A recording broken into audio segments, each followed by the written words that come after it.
শুভ সকাল সবাইকে। তো আরও একটি নতুন ব্লগে সবাইকে ওয়েলকাম করছি। তো সকাল সকাল অনেক বাসি কাজ কমপ্লিট হয়ে গেছে। তো এই তো নিজের বেডটাকেও সুন্দর করে গুছিয়ে নিয়েছি। আর এরকম গুছানো একটা বেড থাকলে কিন্তু মনটা একদম পুরো ফুরফুরা হয়ে যায়।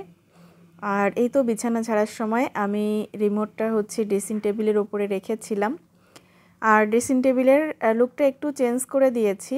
সবসময় ব্যবহার করার যে জিনিসপত্র যেমন চিরুনি, লোশন, ক্রিম, সিঁদুর এগুলো আমি উপরে রেখে দিয়েছি। আর এদিকে এই যে একটা টিস্যু দিয়ে এভাবে ফোন চার্জে দেওয়ার ব্যবস্থা করেছি। আর এসি রিমোটটা আমি সবসময় একদমই বিছানায় রেখে দিই হাতের কাছে, কখন লাগে, কারণ এই রিমোট রাখার পয়েন্টটা একটু দূরে করা হয়ে গেছে। তো যাই হোক, বেডরুমটা সুন্দর করে গুছিয়ে নিয়েছি। আর এখন চলে এসেছি নাস্তা বানানোর জন্য। তো তোমাদেরকে দেখিয়েছিলাম যে আমরা ওই যে গম, একদম আস্ত গমটা কিনে তারপরে রোদে শুকিয়ে ভাঙাতে দিই। এটা একদম ফ্রেশ আর নির্ভেজাল আটার রুটি। তো আমরা এই রুটিটা খেতে খেতে এত বেশি অভ্যস্ত হয়ে গেছি, মানে নিজেরা গম ভাঙিয়ে খেতে খেতে এখন আর ওই যে প্যাকেটের যে সাদা আটাটা পাওয়া যায় সেটা আমি শুধুমাত্র বর্ষাকালে ব্যবহার করি। কারণ বর্ষাকালে আমার গম রোদে দেওয়ার মতো জায়গা থাকে না, আমার বারান্দাতে বর্ষাকালে একদমই রোদ পায় না।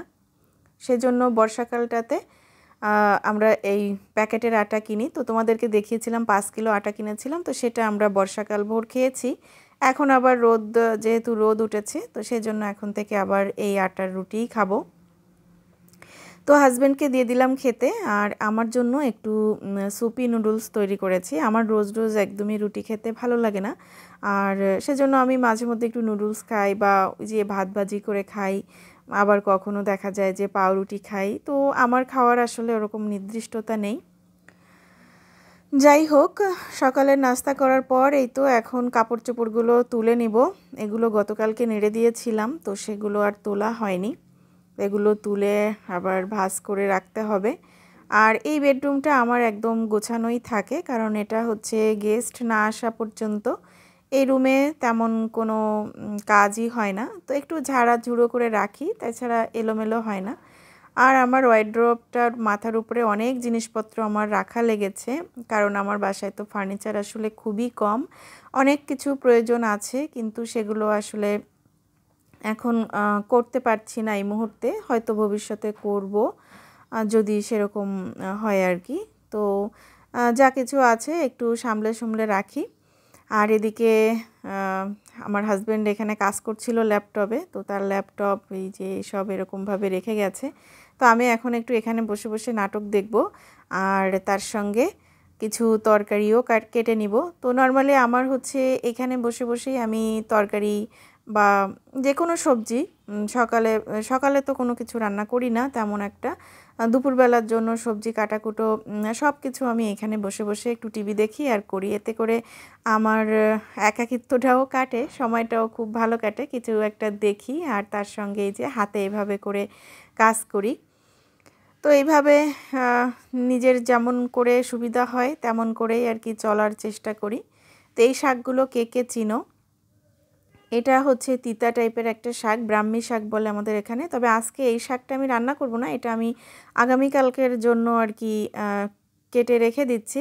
আর আজকে যে শাকটা রান্না করব সেটা আমার গতকালকে কেটে রাখা রয়েছে, তো সেটা আর কি আমি রান্না করে নেব। কারণ শাক বাছতে আমার অনেকটা সময় লাগে, সেই কারণে আমি শাক সবসময় চেষ্টা করি অবসর সময়ে বেছে কেটে ধুয়ে রাখার। এই যে আমি একদম রেডি টু কুক করে রেখে দিয়েছিলাম, এখন শুধু ঝটপট রান্নাটা করে নিব। তো এখানে আমি চিংড়ি মাছ দিয়েছি, চিংড়ি মাছ দিয়ে কলমি শাক ভাজি করব। আর চিংড়ি দিয়ে যে কোনো শাক ভাজি অনেক বেশি মজা লাগে।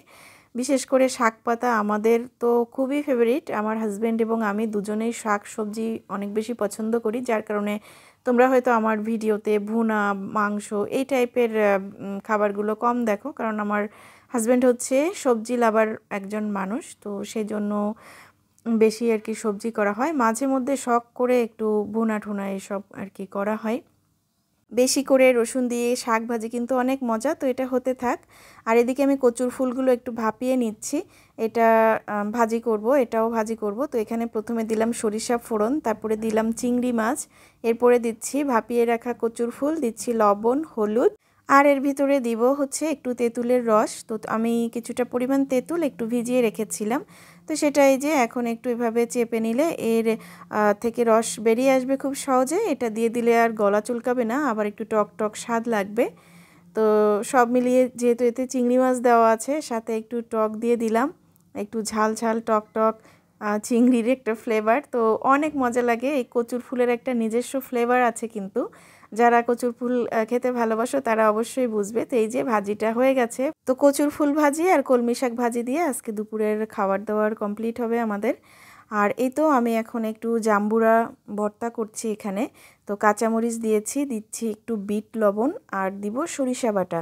এটা আমি শিলে বেটে নিয়েছি সরিষাটা। এখন জাস্ট একটু মেখে নিব। ও হ্যাঁ, আর একটু চিনি দিয়েছিলাম, যেটা আসলে দেখাতে ভুলে গেছি, স্কিপ হয়ে গেছে। আর এই জাম্বুরা ভর্তাটা অনেক বেশি মজা। তো আজকের ভিডিওটা আর বেশি বড় করছি না বন্ধুরা, সবাই অনেক বেশি ভালো থেকো। নেক্সট ভিডিওর আমন্ত্রণ রইল, টাটা।